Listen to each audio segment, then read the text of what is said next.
Chapter 15. The wail. That same wail from the infirmary, but this time almost like a roar. It ripped through the darkness, pierced my brain, and I felt that familiar paralyzed feeling come over me. I was trapped. This was it.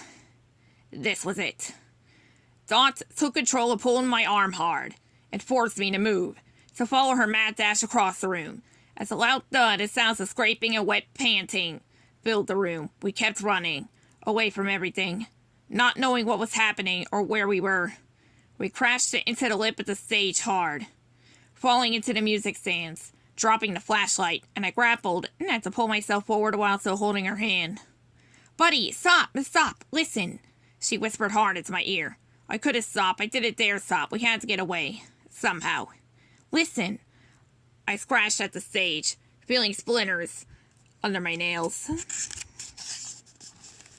"Stop!" she shouted it out loud so anyone or anything could hear. I stopped. I stopped even though my whole body was shaking. Even though everything in me was demanding I flee. Silence. Not the terrible silence from before. A different kind of silence. I heard thoughts in the silence. I heard her searching for something, and then a solid beam of light. I turned to look at her face, still in shadow, but now visible in the fringe of the light. It was so good to see her face again. She nodded at me to tell me she was okay, and then turned the beam. The violinist was gone. The thing was gone. All that remained was a black, inky stain. Dots shone the light up. Nothing. Just more ink, dripping a little. Now I could hear it. The faint single drip every so often. She searched the room with the flashlight one more time. But even as she did, I knew, we both knew, that whatever it was, whatever that thing was, it was gone. The shadows were gone. Finally, Dot turned, the beam aiming down again, and said, "Are you okay?" I didn't know how to answer that question. I wasn't hurt, but the fear, the horror of what we seen. It felt like I was on the inside. Like when a person is bleeding on the inside. Lights suddenly blasted through the room, blinding me. I held up my hand to my face. What was happening now? My heart was racing and I couldn't swallow, terrified at the beast. "Norman?" called out Dot. I moved my arm away from my face. It was still too bright to see much, but I could make out Dot beside me, looking toward the back wall, so I did too. All I could see was a bright white circle of light above me glowing. "Norman, is that you?" Dot hollered again. "Hey, little lady," said a familiar voice from upstairs. "What on earth are you doing here?" She shielded the light from her eyes, so I did the same. "Well, now, I could ask you the same question," he said. I stared at the bright light. It felt wrong. Almost like we were talking to the projector and not a real person. "Did you see it? Did you see what happened?" asked Dot. There was a pause. "You two all right?" he replied.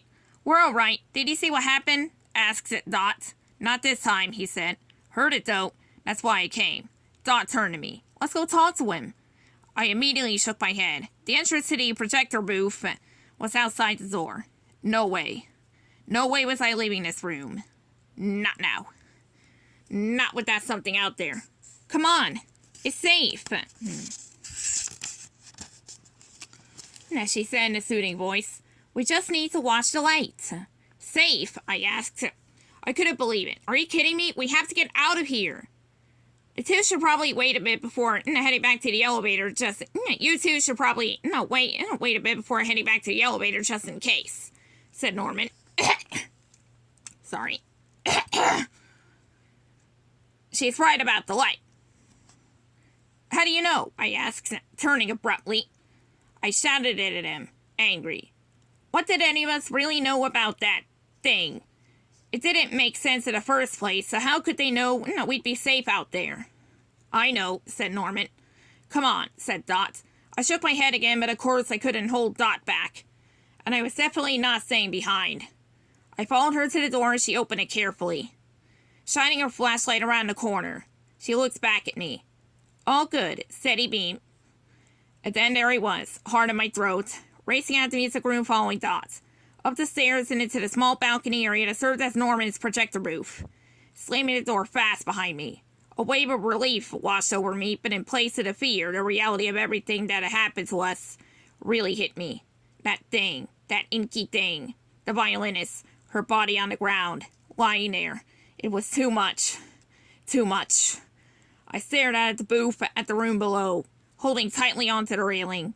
The flashing, blinding light of the projector made a perfect rectangle on the back wall of the music room. It flickered and lit the room, revealing the chaos in even more detail. The ink on the walls, the floor, that spot on the floor, where the violinist had been. I leaned over the railing and looked closer. The ink stain looked smeared, like her body had been dragged somewhere, until the ink got fainter and fainter and then vanished. "Hi, Norman," I heard Dot say. She sounded as exhausted as I felt. I turned and watched as she sat on a box filled with metal film reels. I had nowhere to put myself, so I leaned uncomfortably against the railing.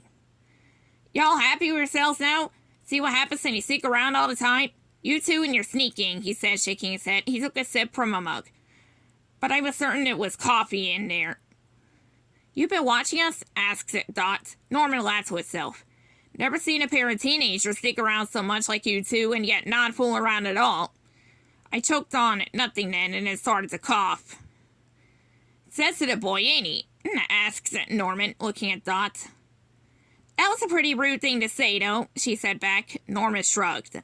"Do you know what's going on?" she asked. Again, he shrugged.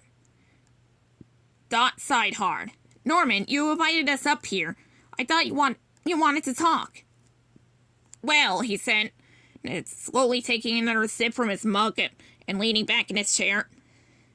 "It seemed so casual, not at all how I was feeling. It only made me get more tense." Norman thought for a moment. And in that moment,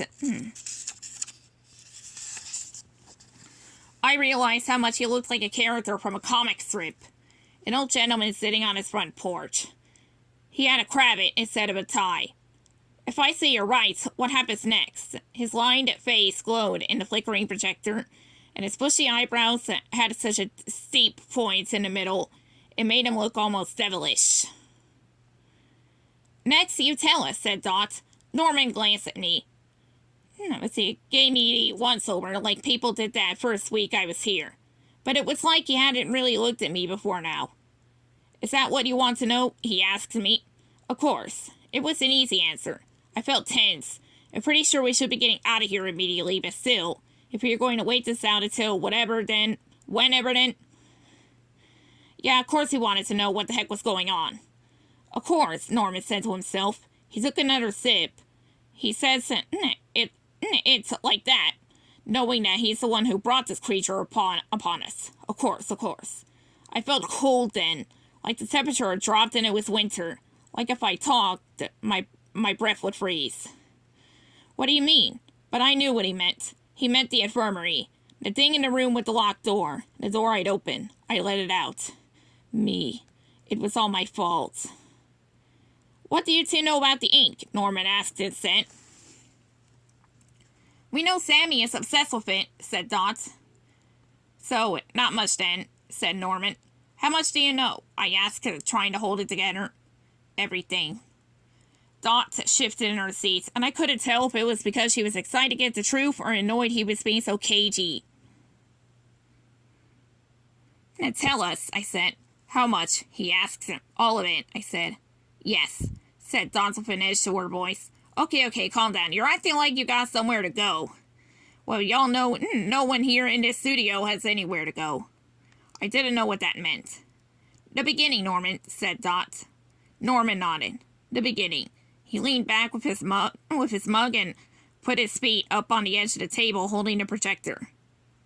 "How familiar are y'all with Henry?"